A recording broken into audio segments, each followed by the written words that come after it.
gentlemen, guests, members, I'd like to formally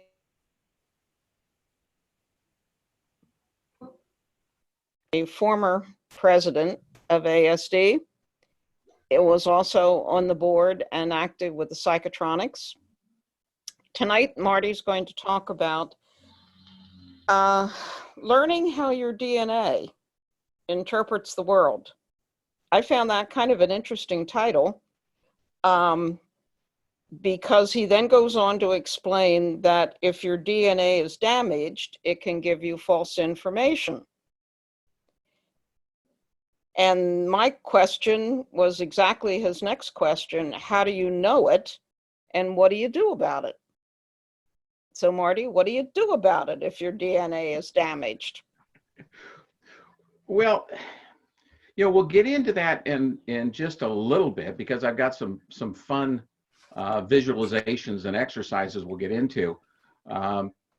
My approach to energy work, I come through radionics. And if you think about radionics is kind of the second cousin to dowsing.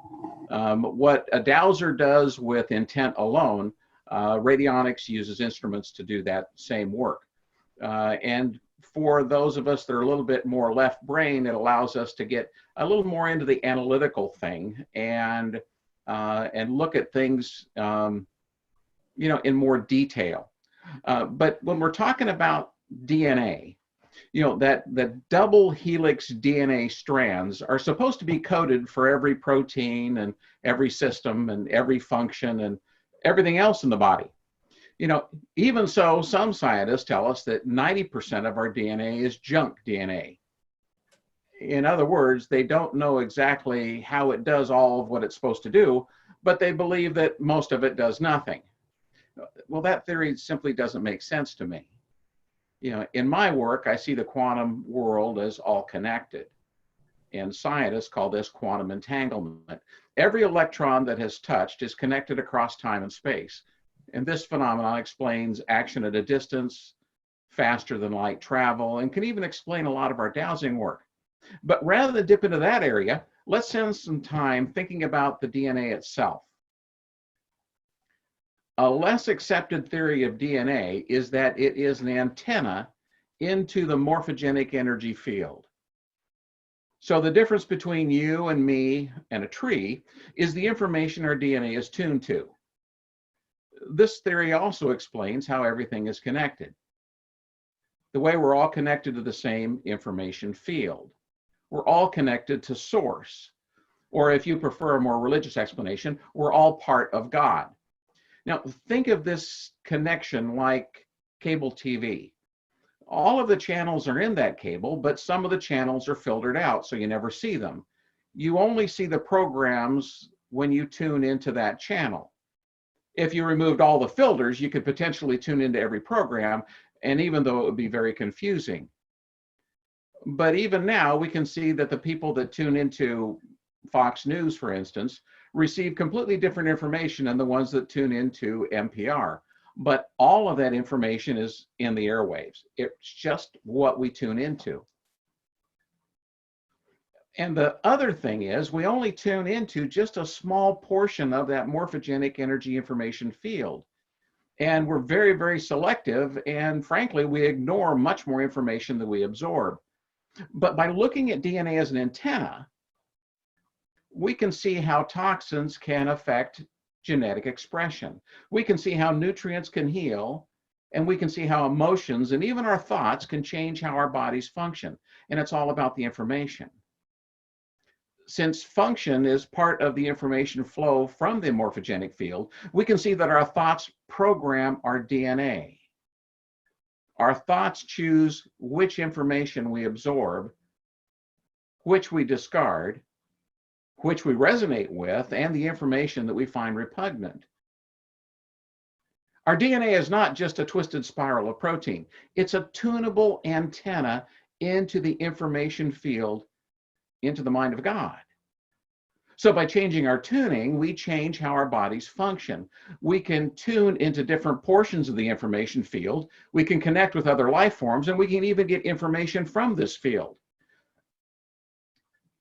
When we see the placebo effect in healing, we're seeing the miracle of how our thoughts program our DNA. When we see the hands-on healer or the miracle recovery through prayer, we're seeing a demonstration of just how programmable our DNA is. Change genetic expression and metabolic function changes as well. Now, since toxins, nutrients, thoughts, and emotions can change genetic expression, that means our DNA is programmable. If it can be programmed accidentally and unconsciously, then we can also program it consciously. You can program your DNA antenna. You can decide what information you wish to bring in, and maybe the stories from Carlos Castaneda are about learning how to program your DNA and how to overcome the artificial limitations you've accepted. When you really understand the power in programming your DNA, there are no limitations. And we've read stories of people that really understood this. And we've met a few people that have removed a lot of their limitations, but understanding that their limitation and eliminating them are really two different things. So with that in mind, it follows that if this is a programmable antenna, then there could easily be a number of genes and codons that do not express the way we would prefer. Perhaps there's an old core belief that triggers weight gain. That core belief could suppress proper thyroid function or sugar metabolism. Maybe there's another one that impairs liver function or sleep patterns or blood pressure or even our longevity. A genetic scientist could spend a lifetime testing and researching and looking for specific genetic triggers.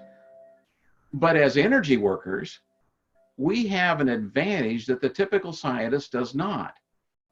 We really don't understand what is not possible because we really think that everything is possible. We believe that thought precedes matter. And we've seen how our thoughts, our meditations, and our dowsing work changes the physical. So there's no reason why we can't use what we already know and take a look at our own DNA. If we find something that's out of place, let's fix it. If there's some soul mission interfering with our work, we may not be successful. If our visualizations are not clear and concise, we may not see the results we desire. But the worst that can happen is nothing. And we know we won't get any results unless we try. So let's dig in just a little bit deeper. At some point in the beginning of human history, mankind lost our connection to source. We no longer saw ourselves as one with Creator. For Christians, it seems to have happened about the time of the flood, but for those that study the Sumerian accounts, it could easily have happened much earlier. In any case, the whys and wherefores are not particularly important here. The issue is, how do we restore that connection? Since our DNA is a tuned antenna, then perhaps the issue is with the antenna itself. So what I'd like for you to do is put both feet on the ground and relax, and we're going to go into a light meditation. So I want you to picture yourself walking through a giant cathedral of double helix crystals of DNA. Each column is a single chromosome stretching towards the roof. And you see the whole set of your human genome right there in that cathedral hall. They're shining and they're beautiful. And some things are blinking and some things look like they're really active. But for right now, let's just walk over to the X chromosome. For women, you'll notice that there are two of them. Men, you'll only see a single X chromosome, but you'll see that there's a Y chromosome next to it. Now, as you're standing there admiring your X chromosome, you may notice that there's a dark blob partially up to one side of that column. That blob obviously doesn't belong there. And you can see that as long as it's there, the entire chromosome cannot vibrate at its proper frequency. It's like a glob of chewing gum on a tuning fork. The tuning fork will still ring, but it's the wrong note. Well, if you've got that glob on your X chromosome, it's still vibrating, but it's just not vibrating at the right frequency. And so no matter how hard you hit that tuning fork, it's always going to be out of tune until you clean off the gum. So while we're standing right next to that X chromosome, just reach up with your cleaner and your scissors and remove that blob. Go ahead and polish that spot where it used to be, and notice how that entire X chromosome now resonates and it vibrates at a much higher frequency. Feel that energy as it's coursing through your whole system. Notice that there's a new flood of information that's flowing through it now. Just take a second and feel that connection to source. If you've got two X chromosomes, clean the other one as well. Now you can really feel your connection to source. Now you can understand why it's usually so much easier for women to feel these frequencies. They have two X chromosome antennas. Let's just enjoy that new to you connection.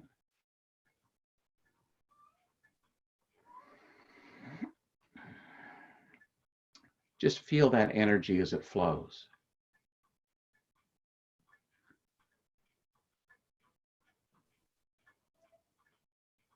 What you'll notice is that your intuition is going to become much stronger over the next few days.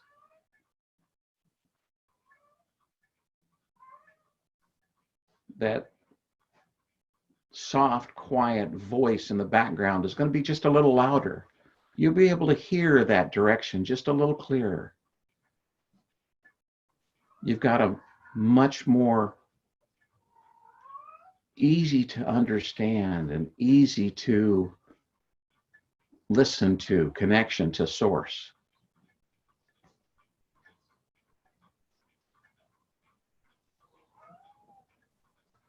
While we're still enjoying that energy, let's walk through this genetic cathedral a little bit more.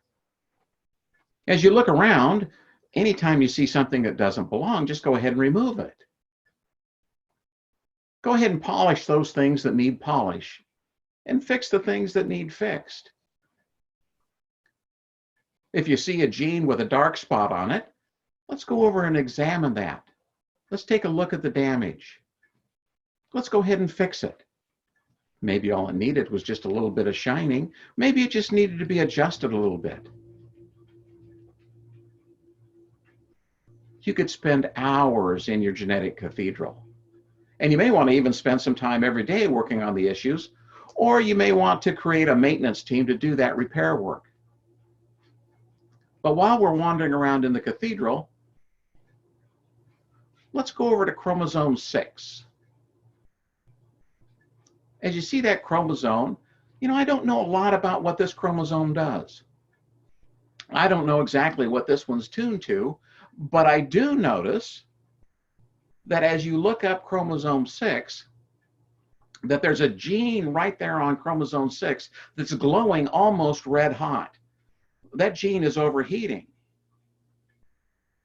Now we've learned that when that particular gene overheats, we resonate with the fear frequency that's the fear frequency that's permeating our environment. Now, we really don't need that fear, and it's overheating anyway. So let's just reach up and turn that gene off and let it cool down. Now, while it's cooling down, notice that heavy feeling of fear or dread that had been building up start to dissipate. Even as that little gene is cooling down, you'll feel lighter and happier and more optimistic. As we're going through all of the current drama with the situation with the virus and whatever, you may want to check on chromosome 6 a couple or 3 times this week. And anytime that you see that little gene start to heat up, just go ahead and turn it off and let it cool down.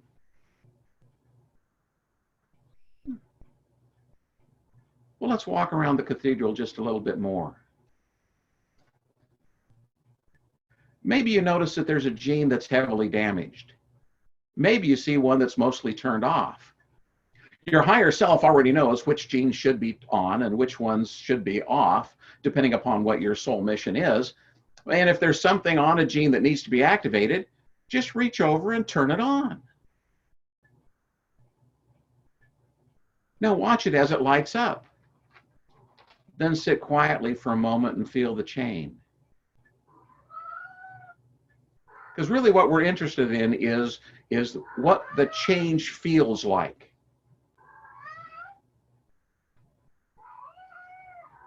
Now, over on one gene, you see a series that don't seem to be firing in the right order. And maybe that's some metabolic function that isn't working as well as it should. You know, just like a computer program, you know, there are some times that, you've gotten into your word processing program and it's all messed up, and the best thing you can do is just shut it off and reload it. Well, our system works on software that's not a lot different. So maybe that metabolic function isn't working as well as it should. Maybe it regulates blood pressure or blood sugar or your metabolism or your sleep patterns or whatever it is.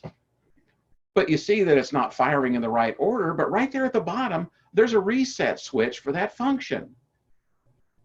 Well, let's go ahead and push that reset switch. And so it's just like any other computer. Now it's just reloading that software, and let's just watch it as it reloads. And it just takes a couple seconds, and pretty soon, you see the little pink lights, and then it kind of turns, kind of yellow, and there they go green. 1, 2, 3, 4, 5, all in the right order. Now, what was that function? Well, I don't know, but does it make any difference? If it wasn't working like it should, now it does. How cool is that? So now we can walk through, and anytime we see, any of these functions that aren't working like they should, we can hit that reset button and just let it go ahead and reload the proper software. And then we can just watch as those lights start blinking in that correct sequence, and then the lights start turning green. And then we notice the changes and feel the difference. Well, we could spend the next week wandering around the Crystal Cathedral, and looking all at the giant genetic double helixes, but we're having so much fun. You notice that over to one side, there's a door, and it's just a typical solid gray steel door like you would find on, any kind of a maintenance room. So as we turn the knob and we gently pull it open, we see there's a massive control panel with thousands of switches and red and green lights. And there's even some areas that are completely dark. And as we look closer, it's those dark areas, we can see that there's been some damage. When you come back, you can take a look and decide what to do with that damage. But in the meantime, since it's our first time here, let's just see what we're looking at, because we're staring at the heart of your own personal computer. Each one of those thousands of switches on the wall is a circuit. The red lights are circuits that are offline. Those are fuses that have been tripped. The green lights are circuits that are working properly. You notice that many times when something happened to you that was just a little too much to handle, whether an incident or an emotional event or even an injury, it overloaded the circuit and tripped the fuse. Your automated maintenance usually fixes these things, but sometimes they miss one or two, and then over the years, you find out that, oh my gosh, there's a whole bunch of things that just didn't get reset. Well, let's just walk over to that closest panel that has a red light, and let's flip that fuse back on. And just watch that light go from red to green. Well, that was easy. Well, let's go to the next one. And let's switch that switch. And watch that light go from red to green. Oh, and here's another one over here. Let's do that one. And let's do that one. And let's do that one. And then you notice that there's one that you trip, and as soon as you turn it back on, it trips again. It's like there's a short in that circuit. There's just too much energy in that circuit. So if you find one of those switches, what I want you to do is just go ahead and put your hand on that switch and send that circuit love. Just feel that energy of love as it goes into that circuit, and it heals whatever's going on in that circuit. There you go. Just feel it change. Perfect. Now flip the switch. And now it stays green. That is how dowsers fix things. Dowsing for answers is great, but it's passive. And you craft a question, you listen for the answer. But active dowsing is more what Raymond Grace teaches. In active dowsing, you seek change. You use your power of intent and concentration to make the changes you desire. The more carefully you craft your intent, the more powerful your ability to concentrate, the better results you expect. That's why these picture story visualizations are so powerful. They give your unconscious mind a way to communicate with the world, and since it's in picture form, it's much easier to hold your intent. Now, for the left brain skeptic, these exercises may seem to be simplistic or perhaps even juvenile, but to your unconscious mind, pictures are how it communicates. So painting a picture is the best way to help your unconscious mind to manifest your intent. Couple that with a completely programmable crystal set of DNA that allows you unlimited access to the morphogenic information field, and you can pretty much manifest anything you can picture. How you program your DNA is entirely dependent upon what limitations you have built into your belief structure. If you can picture it and believe that picture, it manifests. It's just as simple as that, and just as complex. So let's walk through one more simple visualization. Now I want you to pick out a particular health challenge you wish to resolve. Just one, and be specific. Now cup your hands in front of you as if you were holding something. And if the cause of your health challenge had a shape, allow that shape to form in the palms of your hands. Notice that shape. Notice its color, its size, its temperature, its weight. Is it fuzzy or is it smooth? Does it have an odor? Does it move? As soon as you clearly picture this shape, notice that this object is the cause of your health challenge. Find where in your body or around your body that shape is. And now that you've located it, take a few minutes and change whatever that shape is into a newborn baby's teddy bear. And you notice his fuzzy little ears and the little eyes and the little round feet. And you notice that it smells just like a newborn. So soft. As soon as you notice that you're now holding that teddy bear in your hands, take that teddy bear and physically put it back where that other shape was. Hold it there for a second and notice the changes in your body. You may feel a small rush of electricity. You may feel a warmth or a feeling of freedom. You may even notice an emotional release. In any case, from now on and for the next few days, notice what changes. Notice how you feel better. Notice your health improve. Look for your health to improve. Your issue may disappear completely, or it may just change a bit. Even if all it does is just change a small amount, that tells you that you can change it. And if you can change it a little, you can change it a lot. And if it doesn't go away completely, simply do the visualization again. For those that want to know what we just did, here goes. Your body remanifests itself every time the universe blinks, which is some millions of times per second. Your health challenge is simply a stored energy pattern. All we did was ask your unconscious mind, where that pattern was stored and what was stored there. Then we change the address. This is the type of exercise that can help someone overcome the symptoms of diabetes or the pain of an oral injury or even infection. It is that easy. Because you are the one that manifests your body.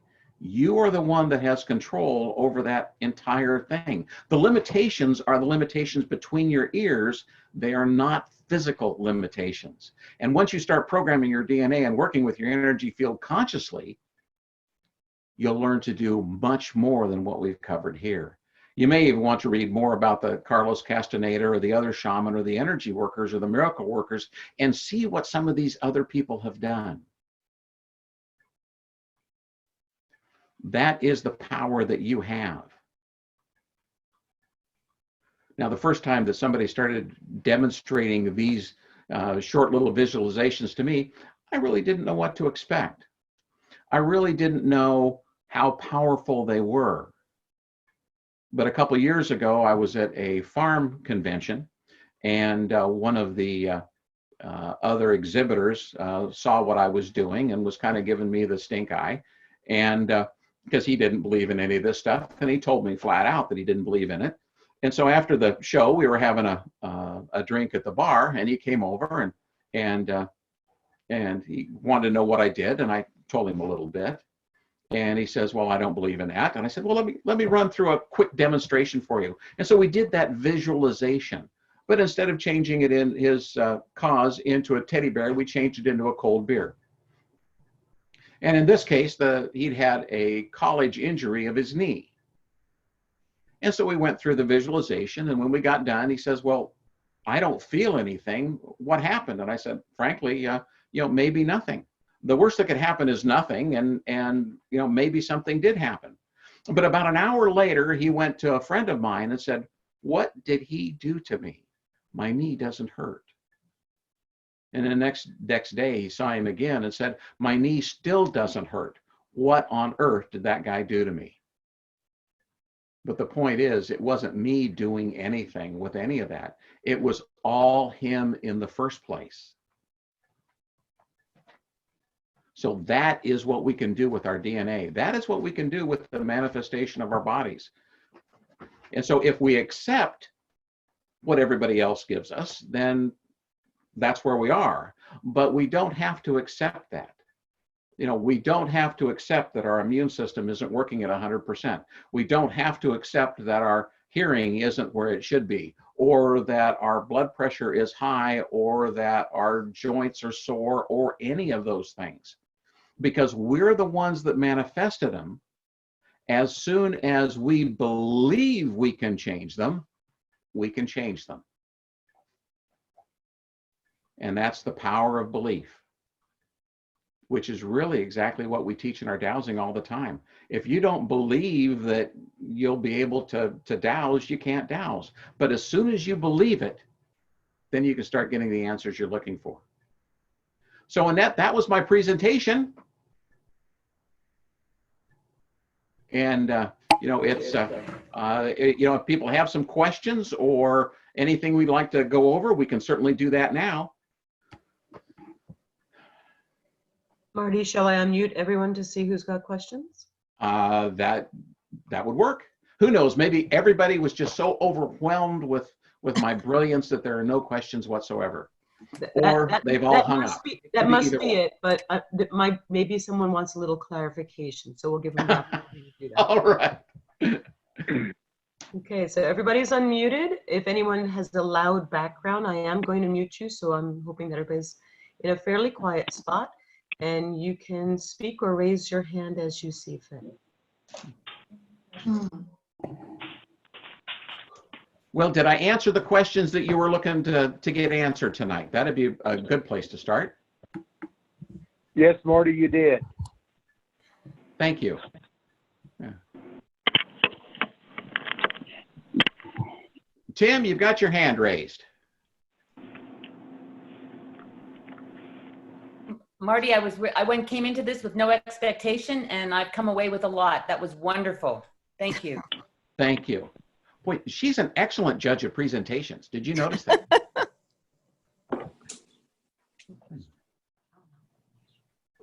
Any other questions or comments? So when you're working with someone, do you automatically have them scan their DNA and look for globs, or is that something that you see?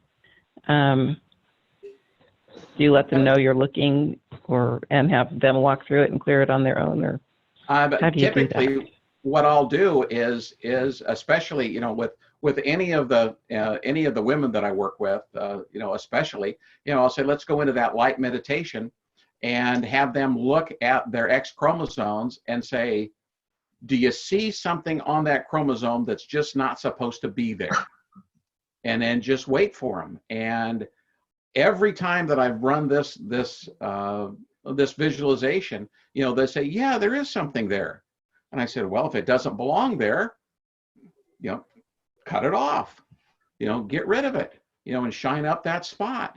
And what, you know, when you're doing a visualization like this, many people are simply,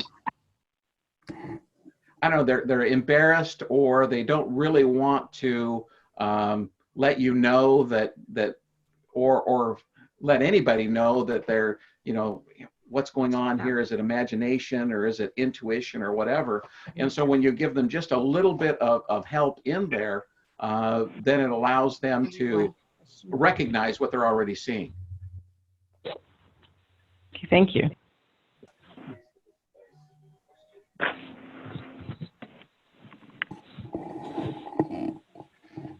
Anything else? Marty, could you please explain more about the morphogenic field? The idea of the morphogenic field, that comes from Rupert Sheldrake. And his explanation is that, well, first he comes from the background that consciousness creates matter. And that consciousness is that information field, that energy and information field that creates everything. And so when I'm talking about the morphogenic field, I'm talking about, really what I'm talking about is what we would say in religions, is I'm talking about God, creator, or source. The scientists call it the morphogenic field because it is, what they're seeing is that the closer they get into the quantum research, the more they're realizing that everything that we see here is a result of consciousness. And consciousness creates matter, and that consciousness has an intelligence behind it and information behind it.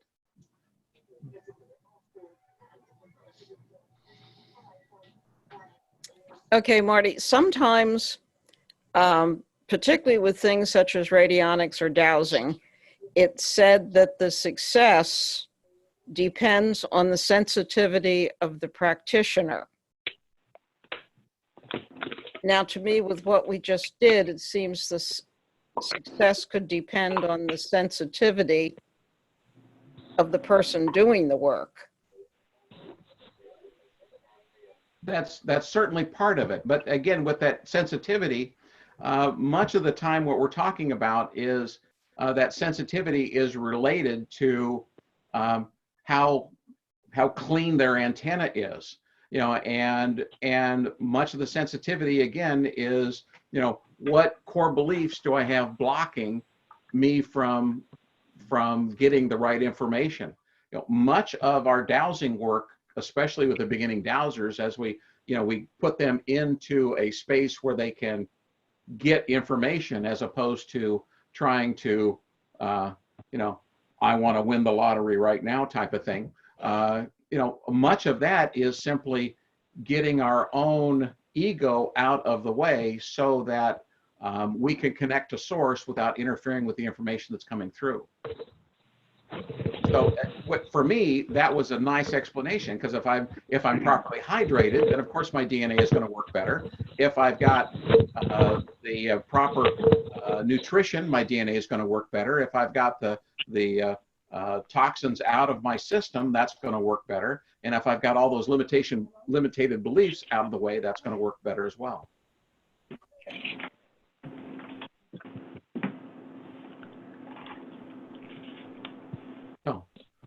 Anything else for the good of the cause tonight?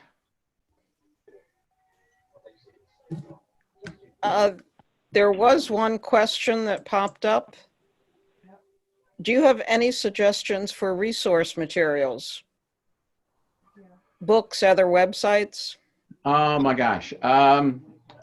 Sir, I've got a lot of information on my website, which is radionics.us. I also, there's a lot of information in the Dowser archives. If you go to dowsers.org and you find volumes of really good how-to information in there. There's another good science resource is the United States Psychotronics Association, psychotronics.org. And you can just drop me an email and I'll spell that out for you. And again, it's just a matter of, a lot of the information is out there, but it takes some putting together. The Carlos Castaneda series, there's a lot of good stuff in there. The Drunvalo Melchizedek, his work with sacred geometry, Rupert Sheldrake and his work, Rich Ulrey and Minerals for the Genetic Code, although not an energy text per se, is a phenomenal resource to tell you, what minerals turn DNA on and turn DNA off. So there's, well, I suppose, in the last 20 years, gosh, I probably read a couple hundred volumes of different things. So I would start with the Internet Archives first and go from there.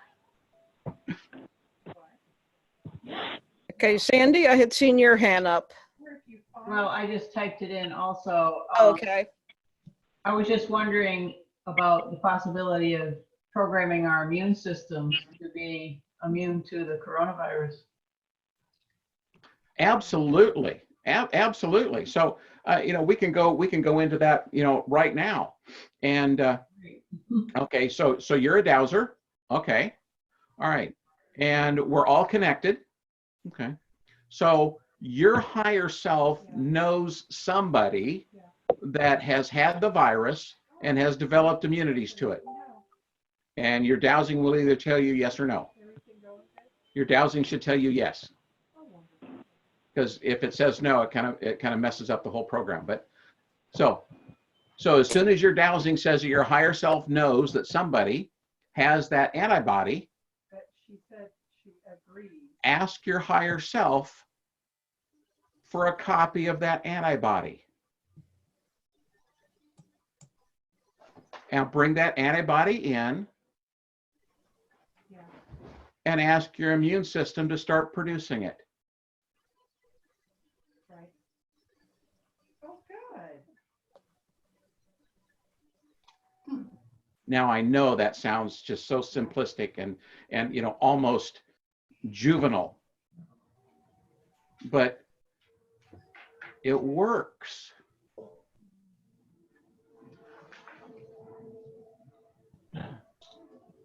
Thank you. Okay. So for those that are thinking about that, just the steps are, with any of these things, your higher self knows somebody that has had it, knows somebody that has those antibodies, and so have your higher self ask them for a copy of that antibody. It's only information.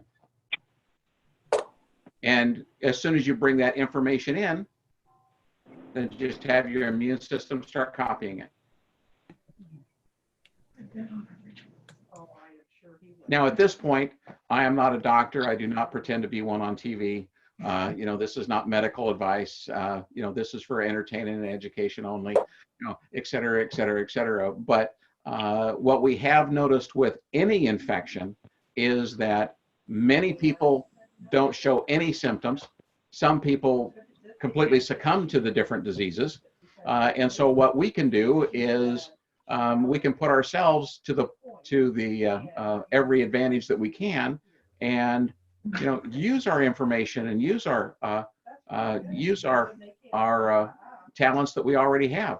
If we've already, if we can use dowsing to bring information in to the whether it is with the, where the water is or where we lost our car keys or whatever, if we can do that, then we can certainly go ahead and bring information in from other people.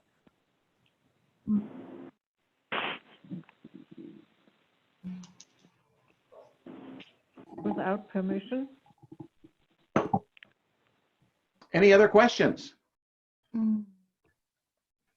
Comments? Hi, this is Margarita. I'm calling from San Diego. Yeah, I do have a question. And well, first I want to thank you. This has been really very interesting topic, and actually even above my head, so much of it. So I'm still trying to digest it. So I can't wait to listen to the recording. So the question, you mentioned that there are some minerals that turn on and off your DNA. Can you give me examples? Are you talking about, I mean, what do you mean and what are they? There's a book called Minerals for the Genetic Code. And it was written by Dr. Rich Olree, O-L-R-E-E. And in his book, which, by the way, is not a fun read, it is very, very technical. But what he does is he's gone through each individual gene and can tell you which genes are turned on and which genes are turned off for different metabolic processes. So he can go into any of the trace minerals, whether it is strontium or boron or iodine or whatever, and he can say, okay, iodine hits here, here, here, and here. It affects this metabolic process, and even ties into specific vertebra. So if you don't have that book, that's one of them for if you're doing some nutrition work and doing some wellness work. That is a phenomenal resource. Oh, what's the name of it? Minerals for DNA? Minerals for the Genetic Code. Okay. And it's Dr. Rich Olree, and he's in Michigan. For those that are close to Michigan. But absolutely brilliant gentleman. Thank you. And everyone that's in the comments section. So because this is being recorded, if you log on to the ASD website afterwards to listen to Marty again, because he just is so brilliant, it will also have this entire chat section with the websites that he's mentioned and the title and author of the book.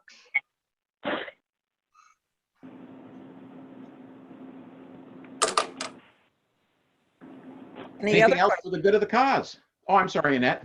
I just asked if there were any more questions, comments, complaints. Complaints. Oh, good. We lucked out on the complaints. Well, it has absolutely been a pleasure to join you folks tonight and to share some of the little things I do. Most of my work with the radionics is much more with the twisting the knobs and throwing switches. So it's fun to get it with a bunch of dowsers where we can just go into the intent and work directly with the visualization. So Annette, thank you for inviting me to join you tonight. It's been my pleasure. Okay, and I think I have one more comment. Are you still there, Marty? I'm still here. Tim wrote to everyone, Marty, can this grow more hair?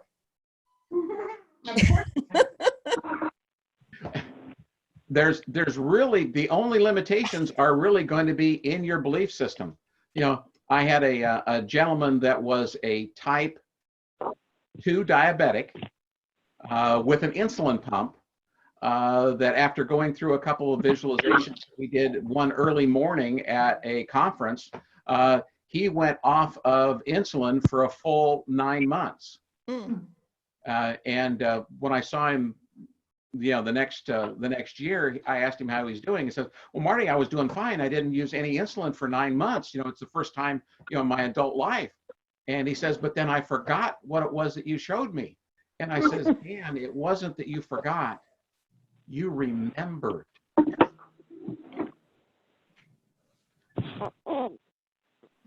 So, if it can, rejuvenate pancreas that the doctors tell you it doesn't work, I don't know. What else can it do? If it can rejuvenate, cartilage in a knee where the doctors say that can't happen, you know what? If it's the placebo effect, absolutely, I'm all for that. Go for it. Yeah, this is Margarita again. I do have one more question. This is the first time I am actually watching or doing a visualization. This was very different. This is the first time ever. That's why it was even a little confusing for me. So how do we know, how could we recreate this type of visualizations? Do you have that information in your website, or? Certainly we'll have the recording of this presentation. Usually I do these, do the visualizations for my, for my classes. So I don't have them recorded on my website, but, go to the dowsers.org and we'll have a copy of this video for you. Yeah. Margarita, Thank you. it's on the members only section. Yeah, no, I'm aware. I do go Okay. back and listen. I was planning to. I just didn't know if there were any more. Okay. I've got a lot more, but and I've done some different things, but this is a pretty good load to get started with. Maybe we can do this another time with some of the different ones. Great idea. Absolutely. Marty, I hope you'll be back on again. Yeah. Thank you. Yes. It was brilliant. Okay, Marty. Thank you very you. much from everyone. Thank you, everybody. Thank you. Bye-bye. Thank you, very Marty. much. All right. Good night, everybody. Good night. Night, night. Thank you. Thank you so much.